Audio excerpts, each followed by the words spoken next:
Hey guys, Jason here. I'm going to show you how to, I think it's pretty easy, but weather this tangent air slide hopper. It's basically for the guys on the Chassis System Modelers page, but I hope everybody else can benefit from what I'm about to show you. The stuff I'm going to use is nothing more than some pre-made washes and some pastel products. And the pre-made washes that I use are made by brands called Ammo. Let's see if you all can't see that. There it is. By Mig Jimenez. But any of the washes from, like, there's another company called Mig just by itself, or AK Interactive, or any of the other washes will work. This one here is washed for German dark yellow, and this stuff is designed for the armor modelers, like 1/35th scale and like the 1/48 scale, 1/72nd scale airplane guys too. But I use it for my HO scale model train stuff. So just because it says military or is advertised towards the military modeler guys doesn't mean that we can't benefit from some of the stuff those guys are using too. There's several different washes, and the stuff that Mig has is interesting in the fact that the wash colors are made specifically for different tones. Like the one I showed you, the brown wash. This is brown wash for German dark yellow, which would have been a World War II. I believe it was a tank color. The camouflage, it was the kind of the yellowish tan and green. But here's all. This is Africa Core wash. This is more for your tans. Then I have US Modern Vehicle wash. Here's the part number on it. And then this is a dark wash. I won't be using this on this car, but this is for, I use it on my like brown freight cars. So that's the stuff I'm using. And one very important thing that you need to get along with those washes is the Odorous Thinner, which I believe it's very similar to mineral spirits, but I have not actually got mineral spirits to check against it. I just buy this stuff because it's cheap, it's not expensive. Okay, so what we're going to do is, since this car is a bright yellow, and I don't want it really grummy, because let's see here, the car's build date says it was built in 73, actually October 73, right here. So this car will be roughly 10-12 years old in the era that I'm modeling it, so it'll be dirty, but not terrible. So I think I'm gonna start with well, I'm going to use, because this is only gonna be one color, is this US Modern Vehicle washes, and it's kind of just a brown, semi-medium to dark-esque brown. Okay, shake this stuff up well. The brushes I'm going to use today are these are cheap brushes I buy from Walmart. I should honestly probably upgrade it, but you'll see later, I'll show you that the bristles kind of will clump together, but that helps for my rain streaking, so I use it to my advantage. But an upgrade in brushes would probably be good for me, but I'm cheap, so I'm not gonna use these forever. So okay, this is what I'm going to do. This stuff's mixed up now. I'm gonna sit down, so my voice is probably gonna change. And alright, we're gonna start. This car is dull coated already with Tester's dull coat from an airbrush. I have dealt with several different aerosol can dull coats, And I've had good results. And then I've had results that take a model I've done a lot of work on and have turned it to a big pile of a dusty mothball because it has frosted the whole surface. So if you have the ability, absolutely use your airbrush, because the consistency of the dull coat finish is there. Aerosols, it's not. So you're playing Russian roulette with your models if you use the aerosol. So that's my disclaimer. Y'all can do what you want or do whatever circumstances you have, because I know everybody doesn't have an airbrush. Just be aware, if you don't have one and you use aerosol, to do a test shoot, because you don't want to ruin a good model. I've done it, and I'm sure some other people that watch this have done it too, so you understand. Okay, so it's dull coated. The washes here are, in my opinion, well, not in my opinion, they're too strong for this. So what we're going to end up doing, by too strong, I mean the color is too strong. So get most of the wash off of your brush. Make sure you get most of it off there. And then I'm going to go in here. This is the first step. It does not have to be neat. You just want that wash on there. Get it on all the nooks and crannies, because at the end of this, that's where it's going to remain, is in the nooks and crannies. Get around your grab irons, get your step, get on your ribs. Make sure you get all those areas, because that's where the grime collects. So that's where you want this stuff to be. Okay.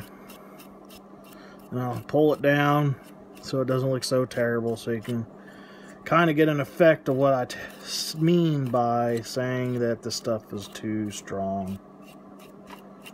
Okay. That does not look real. Does not look good. Just looks like I destroyed a $50 model. That's what that looks like. But this is where your odorless thinner comes into play. Okay, now you got that stuff on there. Get your odorless thinner out. Dip your brush in the odorless thinner. I kind of got most of this wash off of the brush before I dipped it, but not totally. You get a little contamination, but I have a special bottle of odorless thinner just for this purpose. So, okay. Now my brush is loaded with the odorless thinners. Alright. Pretty liberally loaded with it too. Actually, I'm going to get a little bit more.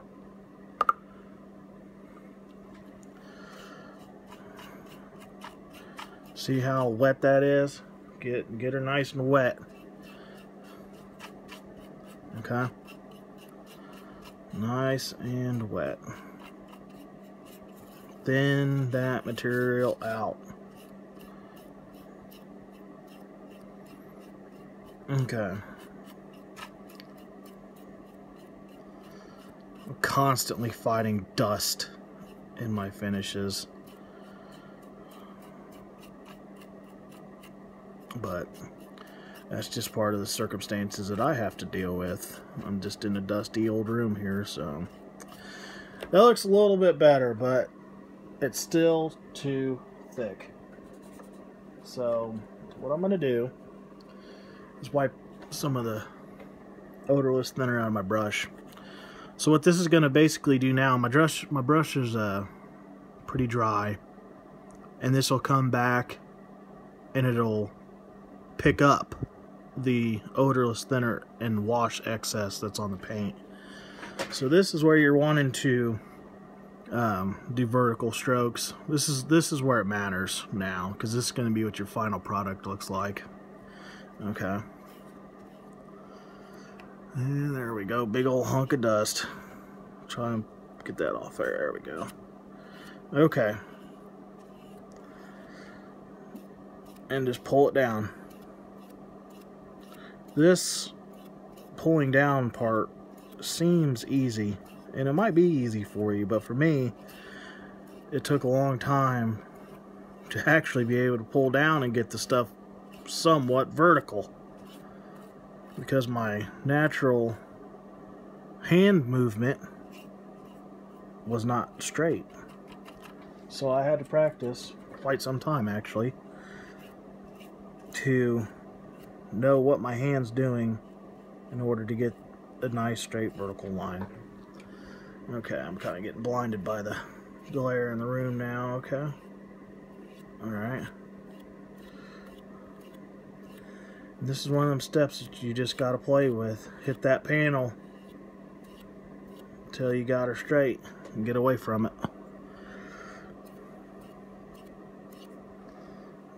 That one's just a little bit crooked. Oh, that's good right there. And this stuff will dry lighter than what you have seeing right here. Okay, so the effect that you see now is going to be less, so keep that in mind, because if you're wanting to do something real heavy, you might have to go a little bit heavier than what you initially want, and as it dries, it'll lighten up.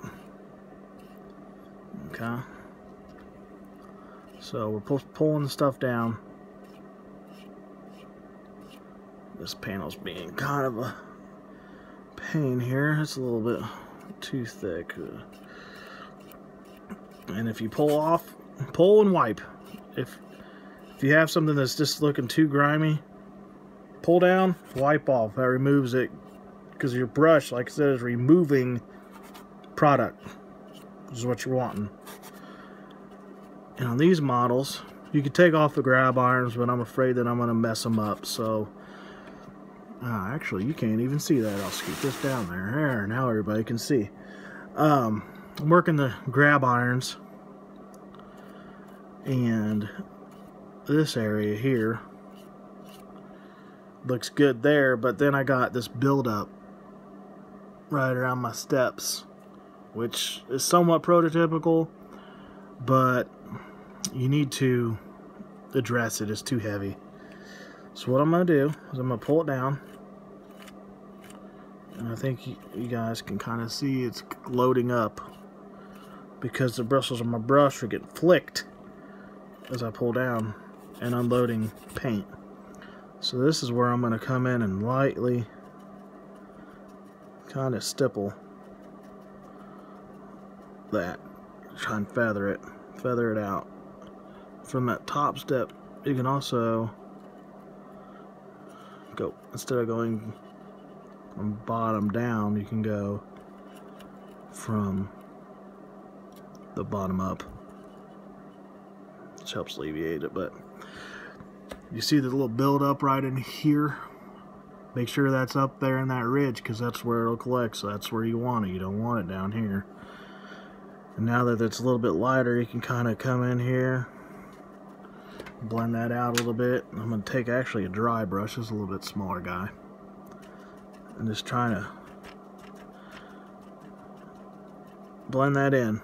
You won't even be able to tell that's there once it's done, because that'll be hidden in the grime. We're going to do the same on this end here. Let's scoot this guy down. This is that dry brush again. This right now is picking up material. That's what we want it to do. We want it to pick up that excess material. Kind of just dab it and blend it down.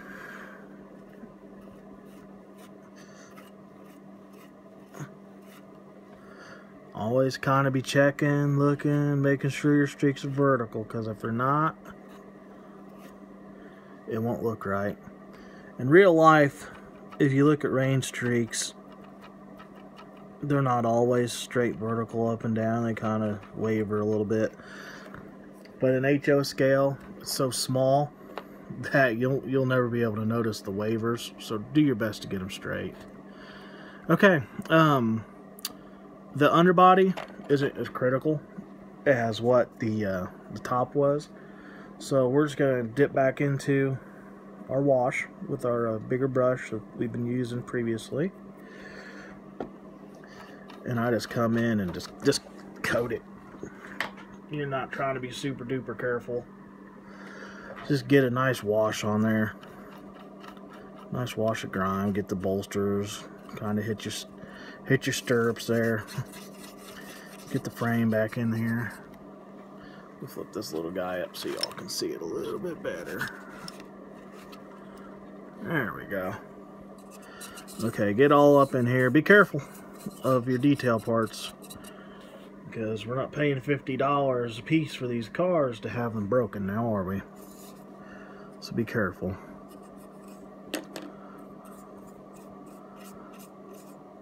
Let's kind of get in there. Like I said, you don't have to be super, you know, picky with this, but you don't want puddles. Get a nice even layer of grime. Most of this is going to be covered with the pastels later. But the finish of this stuff, it dries sticky, for the lack of a better term, I guess. I don't. But when it dries, it's not completely dry, and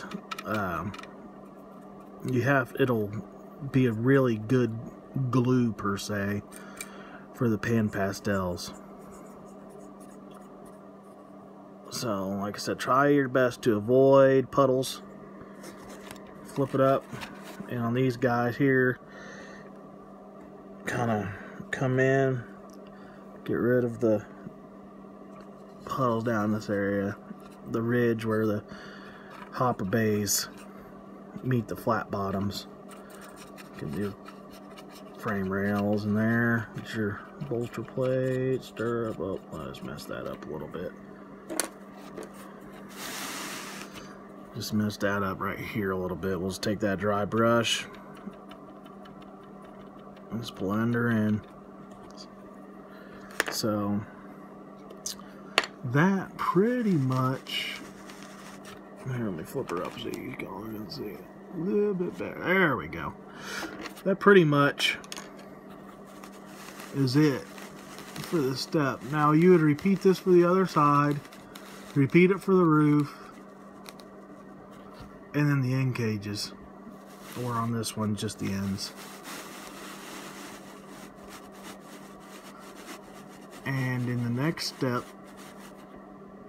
which will be a couple days because it's going to take a couple days to dry, or you can dull coat it probably the next day and do it again, but that would remove your glue-esque type finish for the pan pastels. So pretty much that's it with the washes. I hope you guys enjoy this, and like I said, part 2 with the pan pastels, which is even easier than this, will be coming up in the next couple days. Thanks.